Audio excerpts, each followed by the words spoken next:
بس مجھے رو کے دکھا دو، تڑپ کے دکھا دو، کون ہے جو تڑپنے والے کی سنتا ہے؟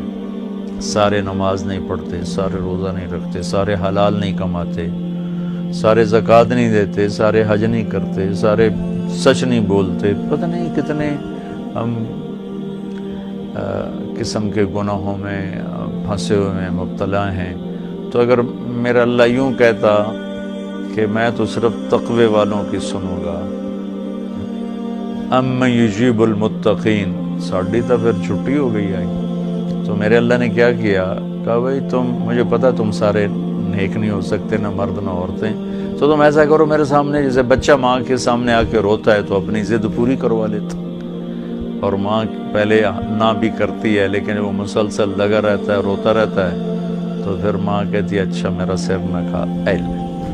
تو میرا اللہ کہتا ہے بھائی ایک کام کر لو، میرے سامنے آ کے بس مجھے رو کے دکھا دو، چند آنسو بہا دو۔ اچھا تم کہتے ہو مجھ سے تو رویا نہیں جاتا، میرا دل بڑا سخت ہے، تو ہائے تو کر سکتے ہو، اللہ کے سامنے ہائے کر کے سنا دو، ہائے میرے ربا۔ یہ ہائے بھی تمہیں رلائے گی بھی صحیح، اور اللہ کے عرش تک تمہاری دعا بھی پہنچے گی۔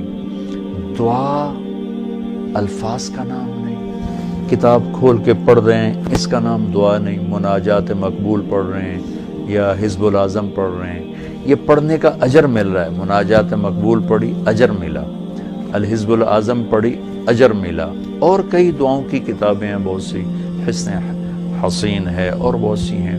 تو لوگ ایسے وہ حرم شریف میں طواف میں کتاب کھول کے وہ دعا مانگ نہیں رہے، وہ دعائیں پڑھ رہے ہیں، اور پڑھنا اور چیز ہے اور مانگنا اور چیز ہے۔ مانگنے کا مطلب سمجھنا ہو تو یہ جو راستے میں کھڑے فقیر مانگ رہے ہوتے ہیں، ذرا ان کے چہرے کے ایکسپریشن دیکھیں، ان کے مانگنے کا انداز دیکھیں، ان کے چہرے پر مصنوعی عاجزی ہوتی ہے وہ دیکھیں، جی چاہتا ہے ان کو کچھ دے دیا جائے، اس کا نام دعا ہے۔ کتاب کھول کے پڑھنے کا نام دعا نہیں، اور رٹی رٹائی دعاؤں کو ایسے فر پڑھنے کا نام دعا نہیں۔ ہمارے ائمہ مساجد نماز کے بعد چند دعائیں رٹی ہوئی ہیں وہ دہرا دیتے ہیں، لوگ آمین کہہ دیتے ہیں، یہ دعا کی شکل ضرور ہے، اس میں انشاءاللہ اجر ملے گا، لیکن یہ دعا نہیں ہے۔ دعا ایک اندر کی فریاد کا نام دعا ہے، اس لیے میں اللہ پہ قربان جاؤں نے کہا بھائی فریاد کر لو سنی جائے گی، المستر، جو بھی فریاد کرے۔ اچھا میں ایک اور بات بتاؤں، المستر، میرے اللہ نے یہاں مسلمان کی شرط بھی نہیں لگائی، کافر بھی اگر بے قرار ہو کر اللہ سے مانگے گا تو اللہ اس کی بھی سنے گا۔ المستر، اللہ نے المستر، المومن، المتقی نہیں کہا، المستر، پتھر کا پجاری ہے یا آگ کا پجاری ہے، اللہ کے سامنے سر جھکاتا ہے یا گائے کے سامنے سر جھکاتا ہے، جو بے قرار ہو کر اسے پکارے گا وہ سب کا رب ہے، سب کی سنتا ہے۔ اجیب دعوت الداع اذا دعان، یہاں بھی اللہ نے کہا ہے کہ میں پکارنے والے کی پکار کو قبول کرتا ہوں، سنتا ہوں۔ یہاں بھی مسلمان کی شرط نہیں لگائی، مومن کی شرط نہیں لگائی، مسلمان ہو کر نیک ہونے کی شرط نہیں لگائی، سب کا رب ہے۔ تو اسے پتہ ہے میرے بندے اکثر تو گناہگار ہی ہیں۔ دعا کی عادت ڈالیں۔ دعا کتاب پڑھنے کا نام نہیں، رٹی رٹائے الفاظ کا نام نہیں، دعا ایک کیفیت کا نام ہے۔ یہ جو لوگ کہتے ہیں جی میرے لیے خاص دعا کرو، ضرور ایک دوسرے کے لیے دعا کرو اور ایک دوسرے کو دعا کی درخواست بھی کرو۔ تو حضرت عمر رضی اللہ تعالیٰ عنہ عمرے پر جا رہے تھے کہ یا رسول اللہ میں عمرے پہ جا رہا ہوں، تو آپ نے کہا عمر مجھے بھی دعاؤں میں یاد رکھنا۔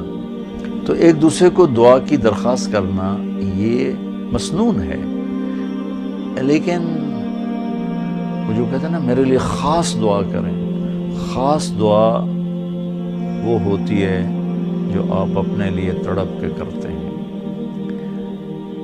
میں ایک مثال دیتا ہوں، میرے پیٹ میں درد ہو اور میں اپنی بیگم سے کہوں تو ذرا ہائے ہائے کر، یا میری بیگم کے پیٹ میں درد ہو وہ مجھے کہے ذرا آپ تھوڑی سی ہائے ہائے کریں، تو میں ہائے ہائے تو کر لوں گا لیکن اس میں کیفیت تو نہیں ہوگی۔ تو خاص دعا وہ ہوتی ہے جو تڑپ کے مانگی جاتی ہے، سیدھی جاتی ہے، قبول ہوتی ہے۔ عام طور پر ہم کہتے ہیں ہماری دعائیں نہیں سنتا، یہ نہیں کہنا چاہیے، ہر دعا اللہ سنتا ہے، ہر دعا سنتا ہے۔ ہاں قبولیت کی شکلیں الگ ہیں، کبھی وہی چیز دے دیتا ہے، کبھی ہمارے مناسب نہیں ہوتی تو کوئی اور چیز دے دیتا ہے، کبھی اس کے بدلے میں کوئی مصیبت ڈال دیتا ہے، اور کبھی اس کو سٹور کر لیتا ہے۔ اور آخرت میں جب بندہ بندی آئے گا نا تو اللہ فرمائیں گے تو نے یہ دعا مانگی ہم نے پوری کر دی، یہ دعا مانگی اس کے بدلے میں یہ دے دیا، یہ دعا مانگی اس کے بدلے میں یہ مصیبت ڈال دی، یہ دعا مانگی اس کے بدلے میں ہم نے کچھ نہیں دیا، اب ہم تمہیں دیتے ہیں۔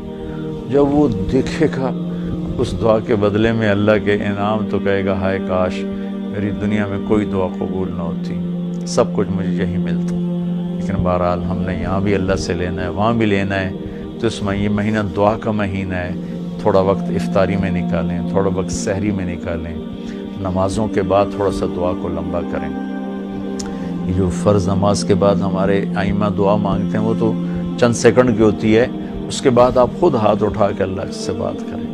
اگر اس وقت آپ کو فرصت نہیں ہے تو کم از کم سحری کے وقت اور افطاری کے وقت ضرور کچھ وقت نکال کر اللہ سے باتیں کریں۔ اور دعا جو ہوتی ہے نا، نوح علیہ السلام کی صورت پہ آپ غور فرمائیں کہ نوح علیہ السلام نے کیسے دعا مانگی۔ پہلے اللہ کو اپنے دکھڑے سنائے، اپنے غم سنائے، اپنی درد بھری کہانی سنائی۔ دعا تو دو لفظ ہیں، رب لا تذر علی الارض من الکافرین دیارا، دو لفظ، لیکن ان سے پہلے اپنی کہانی سنائی۔ اللہ میرے ساتھ یہ ہوا، میں نے یہ کیا، قوم نے یہ کیا، میں نے یہ کیا، میرے ساتھ بہت انہوں نے زیادتی کی، یا اللہ پھر میں لگا رہا، اچھا یا اللہ تو یہ کر دے۔ یہ طریقہ ہے، اللہ سے آپ باتیں کیا کریں۔ یا اللہ اب ایک تو سے میں نل کی ہو گیا، میرا نل اے ہو گیا، میرا نل اے ہو گیا، یا اللہ میں تو تیرے در پہ آیا۔ اللہ سے یوں بات کریں جیسے اللہ سامنے ہے، اور آپ اس کو اپنا دکھڑا سنا رہے ہیں۔ دکھڑے سنا کر پھر اپنی دعا پیش کریں گے تو انشاءاللہ اللہ ضرور قبول فرمائیں گے۔